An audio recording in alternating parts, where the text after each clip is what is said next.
இல்லை, எங்கள் மாவட்ட செயலாளர்கள் கூட்டம் மீட்டிங் இருக்குங்க. எங்களுடைய மாவட்ட கழக செயலாளர்கள், எங்களுடைய கழக நிர்வாகிகள், தொண்டர்கள் ஆலோசனையை கேட்டு ஒரு நல்ல முடிவை நிச்சயமாக நாங்கள் அறிவிப்போம் என்பதை இந்த நேரத்தை தெரிவிக்கிறோம்.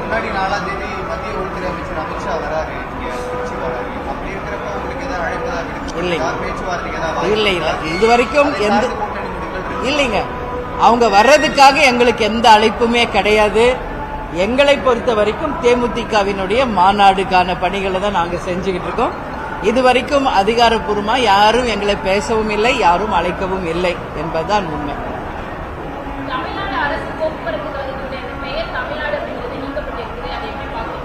இல்ல, நீக்கப்படல, வைக்கணும்னு சொல்லி கேட்கிறாங்க.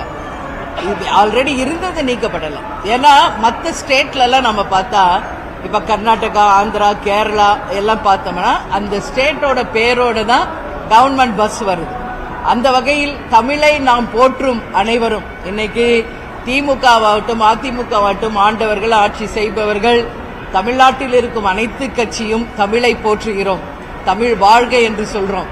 கேப்டன் எப்பொழுதும் சொல்வது போல் தமிழன் என்று சொல்லடா, தலை நிமிர்ந்து நில்லடா தான் சொல்றோம். எனவே தமிழ்நாடு தமிழுக்கான பெருமை உரியது. எனவே தமிழ்நாடு என்ற பெயரோடு அரசு பேருந்து வருவதில் எந்த தவறும் இல்லை. இதை அரசு பரிசீலனை செய்து கவர்மெண்ட் நேமோட அந்த பேரை வைக்கணும்னு சொல்லி நாங்க எங்க கோரிக்கையை வைக்கிறோம்.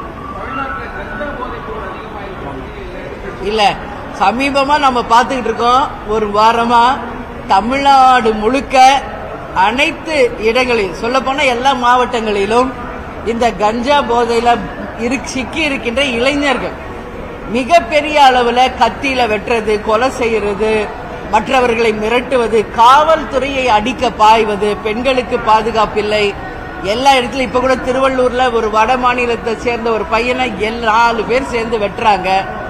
ரொம்ப அட்ராசிட்டி அதிகமா இருக்கு. திருப்பூர்ல பார்த்தாலும், கோவையில பார்த்தாலும், தமிழ்ல திருநெல்வேலி, தூத்துக்குடி, மதுரை எல்லா பக்கத்திலுமே இன்னைக்கு போதையில இன்னைக்கு யாரெல்லாம் அடிமை ஆயிருக்காங்களோ அவங்க தங்கள் நிலையே மறந்து இது போன்ற செயல்களை ஈடுபடுறாங்க.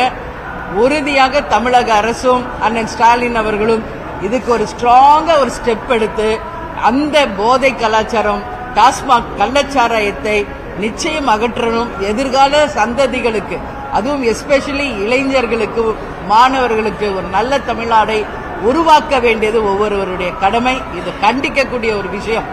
அதே மாதிரி இன்னைக்கு நம்ம பார்க்கிறோம், ஒரு பக்கம் சமூக நல பணியாளர்கள் போராட்டம், ஒரு பக்கம் மக்கள் நல பணியாளர்கள் போராட்டம், ஒரு பக்கம் பார்த்தா செவிலியர்கள் ஒரு பக்கம் போராட்டம், ஒரு பக்கம் பார்த்தா இடைநிலை ஆசிரியர்கள் போராட்டம். ஒரு 2 நாளா சென்னை சிட்டியே ஸ்தம்பிக்கக்கூடிய அளவு எல்லா இடங்களிலும் கலைஞருடைய நினைவிடம், அண்ணா அறிவாலயம், ஓமந்தூரார் இடம், டிபிஐ வளாகம் என்று அனைத்து இடங்களிலுமே ஆர்ப்பாட்டங்கள், போராட்டங்கள் நடந்து கொண்டிருக்கிறது. தேமுதிக சார்பாக நாங்க அவங்களுக்கு பல முறை அறிக்கை கொடுத்திருக்கோம். நேரடியாக சென்று எங்கள் ஆதரவை தெரிவிச்சிருக்கோம். தமிழக அரசிடம் நாங்க கேட்டுக்கிறது ஒண்ணுதான், அவர்களுடைய நியாயமான கோரிக்கையை பரிசீலனை செய்து உறுதியாக அந்த மக்கள் கேட்கின்றதை நிச்சயம் தமிழக அரசு உடனடியாக நிறைவேற்ற வேண்டும் என்று நாங்க கேட்டுக்கிறோம். ஏன்னா ஒரு சைடு நம்ம பார்த்தா செவிலியர்கள், அவங்க எல்லாம் கொரோனா காலத்தில் எவ்வளவு உழைச்சிருக்காங்க. உரிய வேலைக்கு உரிய சம்பளம் இதான் கேட்கிறாங்க. அதே மாதிரி தான் மக்கள் நல பணியாளர்கள், இது ரொம்ப நாள் கோரிக்கை.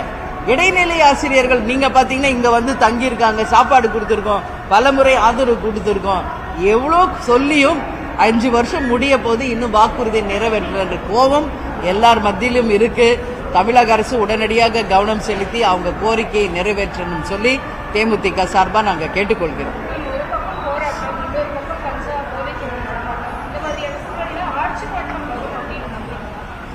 பொதுவாகவே கேப்டன் என்ன சொல்வாரு, மாற்றம் ஒன்றுதான் மாறாதது அப்படின்னு கேப்டன் எப்பவும் சொல்வாரு. அதுதான் எங்களுடைய கோஷமும் அதுதான், மாற்றம் ஒன்றுதான் மாறாதது. எனவே ஒரு மாற்றம் அதன் மூலம் தமிழ்நாட்டுக்கும் மக்களுக்கும் நல்லது நடந்தால் நிச்சயம் தேமுதிக நாங்கள் அதை வரவேற்கிறோம். நான் எல்லா இடத்துலயும் உங்களுக்கு சொன்னதுதான் சொல்றேன். இந்த முறை 2026 ஒரு மகத்தான, இதுவரை தமிழகம் காணாத ஒரு தேர்தல் வெற்றியாக இருக்கும். நிச்சயமாக கூட்டணி மந்திரி சபை அமைவதற்கும் நிறைய வாய்ப்புகள் இருக்கு. மாற்றங்கள் வருவதற்கு வாய்ப்புகள் இருக்கு. எனவே அந்த மாற்றமும் அது நிச்சயம் தமிழ்நாட்டுக்கு மக்களுக்கு பயனளிக்கக்கூடியதா இருக்கும் என்பதில் நாங்க உறுதியா இருக்கோம்.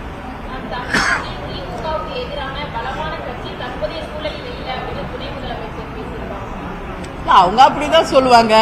இன்னைக்கு அண்ணன் எடப்பாடியார் பார்த்தா அவர் பேசுற கூட்டத்தில் அதிமுக தான் இன்னைக்கு மகத்தான கூட்டணி அமைக்கும் அவர் சொல்றாரு. இன்னைக்கு டிவிக்கே பார்த்தா அவங்க என்ன சொல்றாங்க, அவர் தலைமையேற்று வர அனைவரையும் நாங்க சேர்த்துக்குவோம், மகத்தான ஒரு வெற்றியை நாங்க பெறுவோம் சொல்றாங்க. இப்ப தேமுதிகவை நீங்க கேட்டீங்கன்னா தேமுதிக அங்கம் வகிக்கும் கூட்டணி தான் இந்த முறை நிச்சயம் ஆட்சி அமைக்கும். அதுல எந்த மாற்று கருத்தும் இல்லை என்பதை நாங்கள் உறுதியா சொல்றோம். அது மாதிரி அவங்கவுங்க கட்சி அவங்கவுங்க நம்பிக்கை அவங்க சொல்றாங்க, அது தப்பு ஒண்ணும் கிடையாது.